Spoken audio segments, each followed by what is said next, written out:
चलो बिस्मिल्लाहिर्रहमानिर्रहीम। फ़राइज़ सादिसा मैंने आप लोगों को कहाँ तक पढ़ा दिया था? यहाँ तक पढ़ाया था कि जो असहाबुल फ़ुरूज़ हैं वो 12 लोग हैं, 4 मर्दों में से और 8 औरतों में से। उनको बितरतीब मैंने लिखा भी दिया था। और इसमें देखो, इसमें इसमें तरतीब कोई ज़रूरी नहीं है, ठीक है, कि इसमें अगर आ जाएं तो इनमें पहले किसको देंगे बाद में किसको देंगे, इससे कोई फ़र्क नहीं पड़ता है। चाहे जिसको पहले दे दें चाहे जिसको बाद में दे दें, इससे कोई फ़र्क नहीं पड़ता है। असहाबुल फ़ुरूज़ अगर किसी के कोई आदमी का इंतकाल होता है किसी आदमी का, और उसके असहाबुल फ़ुरूज़ और असबा हैं, तो खाली इतना ख्याल किया जाएगा कि पहले असहाबुल फ़ुरूज़ को दिया जाए, उसके बाद असबा को दिया जाए। असहाबुल फ़ुरूज़ में तरतीब ज़रूरी नहीं है कि इनमें पहले किसको दिया जाए किसको बाद में दिया जाए, ठीक है ना। तो इनमें जो 12 लिखाए गए हैं, इनमें आपको ये तमाम 12 याद होने चाहिए और इतना पता होना चाहिए कि असहाबुल फ़ुरूज़ कौन हैं। हम इनको बतौर असबा हिस्सा देंगे या बतौर साहिब फ़र्ज़ इनको हिस्सा देंगे, तो ये चीज़ें आपको मालूम हो गई। अब मैं इनके अहवाल आप लोगों को लिखाऊंगा। किनके?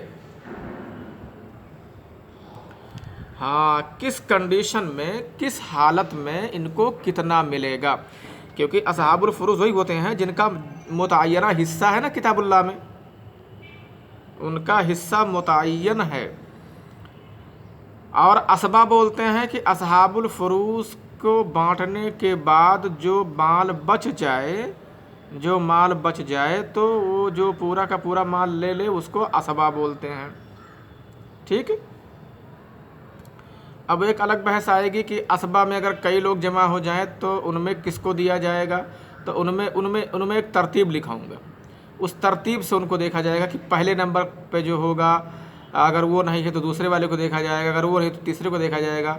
इस तरह से उनकी एक तरतीब है, लेकिन इनकी कोई तरतीब नहीं है। तो चलो लिखो अल अब, नंबर 1, इसको मोटी सी हेडिंग डालो, अल अबू लहू अहवाल सलास। हाँ, अल अब यानी हम यहाँ बाप की हालात लिखने जा रहे हैं, ठीक है ना।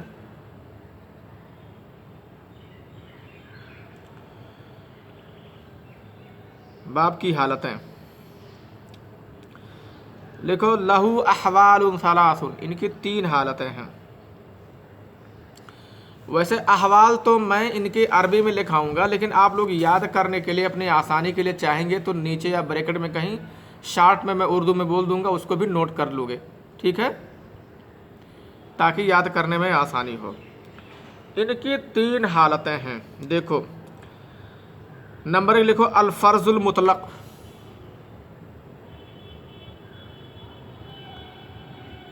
अल-फ़र्ज़ुल मुतलक़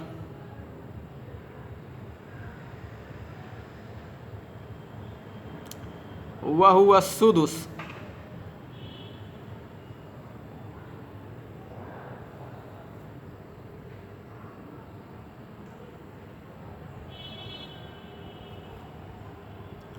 फ़र्ज़ मुतलक़, और ये छठा हिस्सा है। कौन सा? हाँ, फ़र्ज़ मुतलक़ व अच्छा, आगे लिख लो वज़ालिका मअल इब्न व इब्निल इब्न व इन सफ़ल। वज़ालिका मअल इब्न व इब्निल इब्न व इन सफ़ल।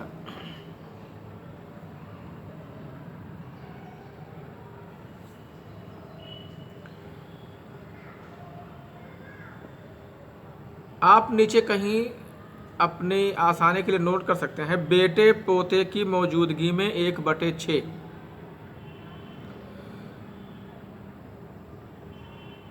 हाँ, बेटा हो या पोता हो, इन दोनों में से कोई हो कि मौजूदगी में 1/6 हिस्सा मिलेगा बाप को। यानी किसी आदमी का इंतकाल होता है और वो आदमी अपने बाप को छोड़ के जा रहा है, या उसके साथ उसका बेटा पोता भी है, तो अगर मय्यत का बेटा पोता है और बाप भी है तो बाप को 1/6 ही हिस्सा मिलेगा, उससे ज़्यादा या कम नहीं मिलेगा, ठीक है। और इस 1/6 हिस्से मिलने को फ़र्ज़ मुतलक़ बोलते हैं। फ़र्ज़ मुतलक़ मतलब छठवां हिस्सा यहाँ मुराद लिया जाएगा, ठीक है। नंबर 2 लिखो अल फ़र्ज़ व तासीब मान। यानी 1/6 भी मिलेगा और साथ में असबा भी होगा। नंबर 2,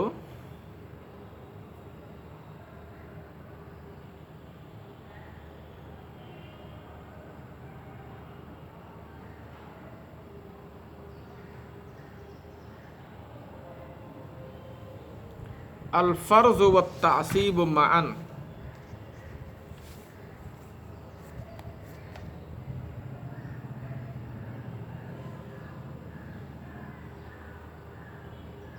वज़ालिका मअल बिन्त व बिन्तिल इब्न व इन सफ़लत।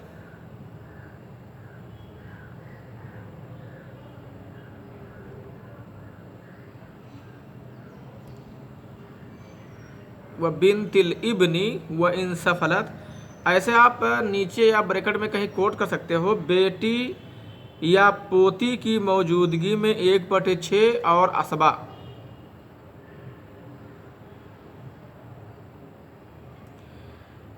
बेटी और पोती की मौजूदगी में 1/6 और असबा, यानी किसी आदमी का इंतकाल होता है और वो अपनी बेटी या पोती को छोड़ के जा रहा है और बाप को छोड़ के जा रहा है, तो बाप को 1/6 भी मिलेगा और असहाबुल फुरूज में हिस्सा बांटने के बाद अगर कुछ माल बच जाएगा तो बाकी बचा हुआ माल भी यही ले लेगा। ठीक है।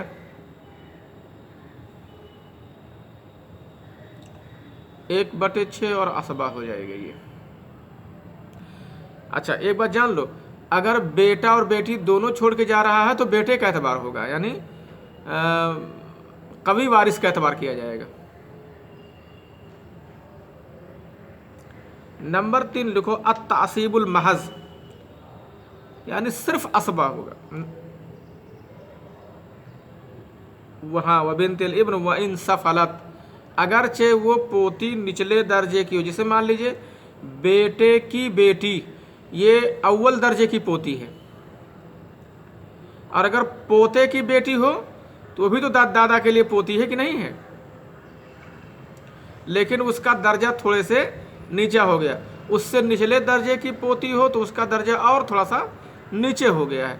तो किसी भी दर्जे की पोती होगी तो उसको पोती कहा जाएगा और उसकी मौजूदगी में दादा को 1/6 भी मिलेगा और असबा भी वो होगा, यानी बाकी बचा हुआ माल भी उसको मिल जाएगा। ठीक है ना।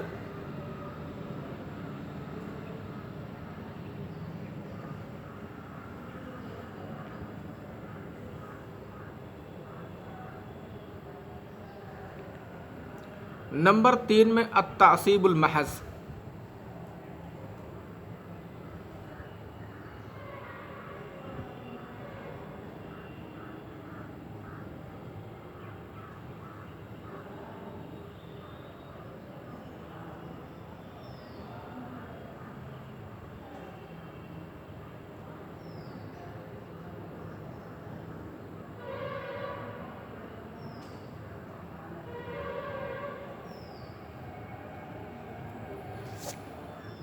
नंबर 3 में अत-तासीबुल महज वज़ालिका इंद अदमिल वलदी व वलदिल इब्न। एक बात जान लो, जब भी यहाँ वलद बोलूँगा ना, वलद, तो यहाँ से मुराद बेटा बेटी दोनों हैं, वलद। और आप जानते हैं वलद में खाली वलदुन माने खाली लड़का नहीं होता, वलदुन माने लड़की भी होता है। अल औलादु ज़ुकूरन व इनाथा, अल औलादु ज़ुकूरन व इनाथन, दोनों मुराद होते हैं। देखो कुरान में है ना, यूसीकुमुल्लाहु फी औलादिकुम लिज़्ज़करि मिस्लु हज़्ज़िल उन्सयैन फ़इन कुन्न निसाअन, अगर वो सब औरतें हैं, यानी वो औलाद अगर औरतें, कुन्ना में हुन्ना की ज़मीर कहाँ जा रही है? इसका मतलब मुअन्नस भी उससे बुरा हो सकता है। ठीक है ना। तो अगर बोलूँगा कि वलद नहीं है, इसका मतलब बेटा बेटी नहीं है। अब बोलूँगा बेटे के वलद, इसका मतलब पोता पोती है कि नहीं। वज़ालिका इंद अदमिल वलद व वलदिल इब्न, यानी बेटा बेटी और पोता पोती की अदम मौजूदगी में। मान लीजिए आदमी का इंतकाल होता है, उसके औलाद नहीं है, यानी उसका ना बेटा बेटी है ना उसके पोता पोती है, ठीक है। तो ऐसे सूरत में बाप असबा होगा और दूसरे असहाबुल फुरूज होंगे, तो उनको हिस्सा देने के बाद जो जो माल बचेगा बाप उसको ले लेगा। अत्तासीबुल महज का मतलब होता है सिर्फ असबा। अत्तासीबुल महज का मतलब क्या है? सिर्फ असबा। ऐसे लिख लो, ऐसे बेटा बेटी पोता पोती की अदम मौजूदगी में असबा। आपको अगर ऐसा याद करने में आसानी हो, देखो अगर उर्दू में भी आपको याद करने में आसानी हो तो आप उर्दू में याद कर लीजिए। मेन लैंग्वेज का मतलब यहाँ नहीं है, मेन है जानकारी। क्या ख्याल है? देखो बेटे, मैंने पहले क्या लिखा है? बेटे पोते की मौजूदगी में 1/6। दूसरा यह है कि बेटी पोती की मौजूदगी में 1/6 और असबा। और तीसरा है अगर ना बेटा हो ना बेटी, यानी बेटा बेटी पोता पोती की आदमी मौजूदगी में बाप सिर्फ असबा होगा। ये बाप की 3 हालतें हैं।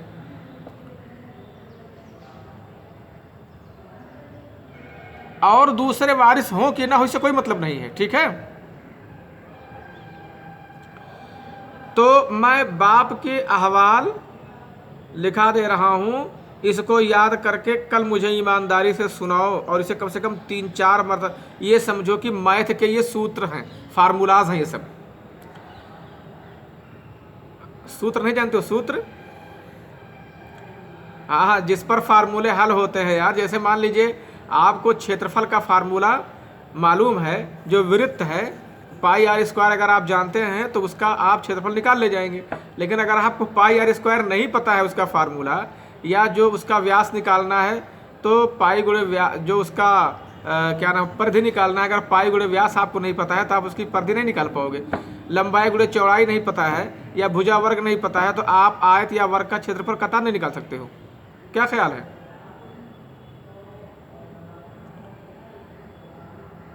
तो इसी तरह से ये अगर आपको ये जो 12 असहाबुल फराइज हैं, इनके अहवाल मैं एक एक करके लिखाऊंगा।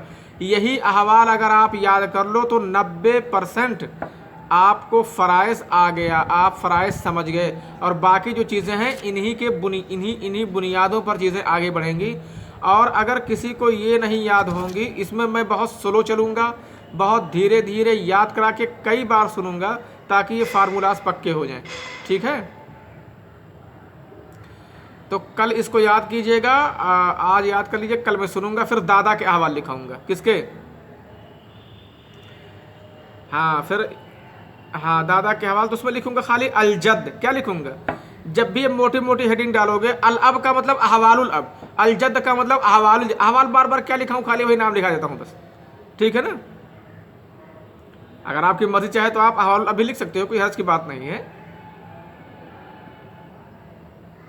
तो ये चीज़ें आप याद कर लीजिएगा। कंडीशन समझ गए? बाप की